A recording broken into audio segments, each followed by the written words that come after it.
So a very large deal, and we have accountability to the shareholders to ensure that we do have a return on our investment.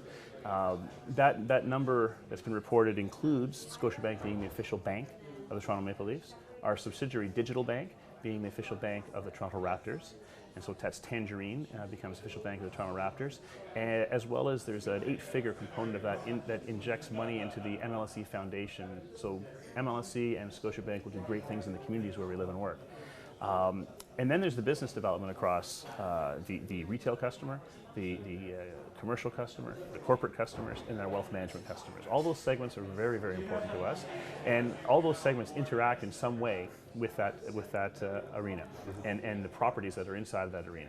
We are gonna work with MLSE to capitalize on where memories are made inside Scotiabank Arena, as well as leverage our existing hockey programs that are coast to coast, whether it be kids hockey or National Hockey League. It's all part of a formula that is working very well for us to get top of mind from the consumer and then translate it into business. Arguably the most impactful arena naming rights deals come about, well, certainly the easiest ones to put together, come about with a new building. You know, it's more attractive to a sponsor when it's a new building. This is not a new arena, so how did you weigh up the risks associated with that? Yeah, so I'd start off by saying change is always challenging. Change is difficult no matter what it is.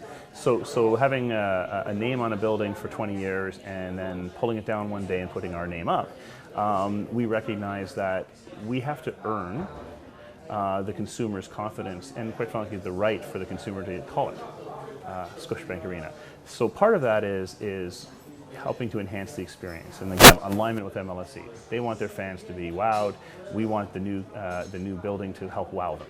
And what we've been able to do is there's lots of renos, there's lots of changes to the actual physical components, but there's also a lot more engagement opportunities and interactive points where consumers will do what they do, but we believe they're going to start to one, recognize that Scotiabank helped change that and improve that experience, and we believe that they will call it Scotiabank Arena. Mm-hmm.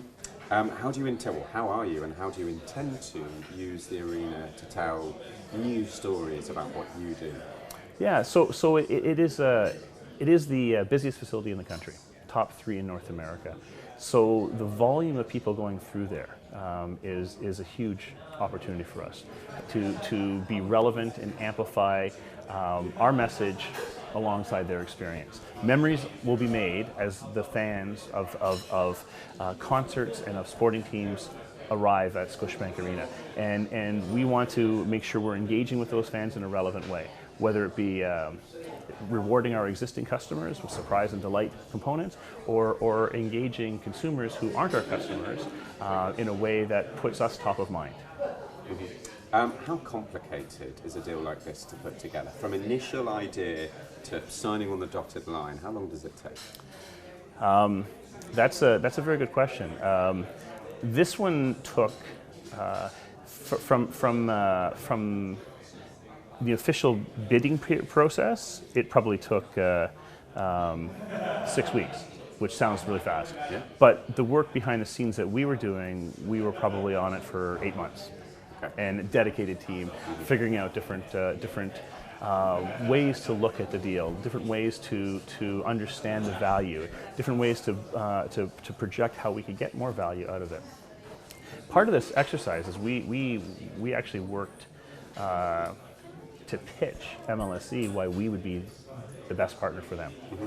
And there's always a process, and it was a very fair and transparent process for all. There were multiple bidders on the property, but I believe our ability to go forward and say, here's why we think we are the best fit, and we talked about the data we had in other programs we wanted to leverage with MLSE. We spoke about our track record with partnerships in other areas, our long-time involvement in hockey.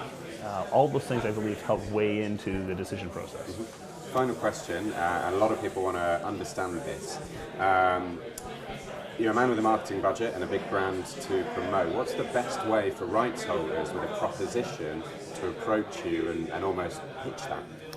Well, at the risk of getting a few emails of pitches, I'd say to you this, you know, in the context of this deal, in the context of what we've created in a partnership here, and I'd say it with the NHL partnership, and I'd say it with our scene partners, with the partnership with our Cineplex movie house in Canada, all of those deals were more than a name on the side of a building.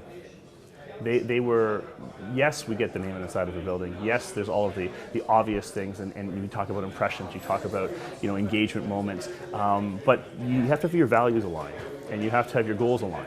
And that is where we're most excited with MLSE. They want to grow their fan base. We want to grow our customer base. Those things aren't in competition. And so if someone was to pitch why we should do something, it needs to be in alignment with what we're trying to do. And we have the same conversation in our philanthropic giving. You know, 70% of our dollars we want to focus on, you know, young people in the communities where we live and work here and around the world. And if it doesn't fit into that model, I mean, it's a great cause, but we will say no. And I think that's the approach that rights holders have to go with. John Doig, thank you very much indeed. Thank you.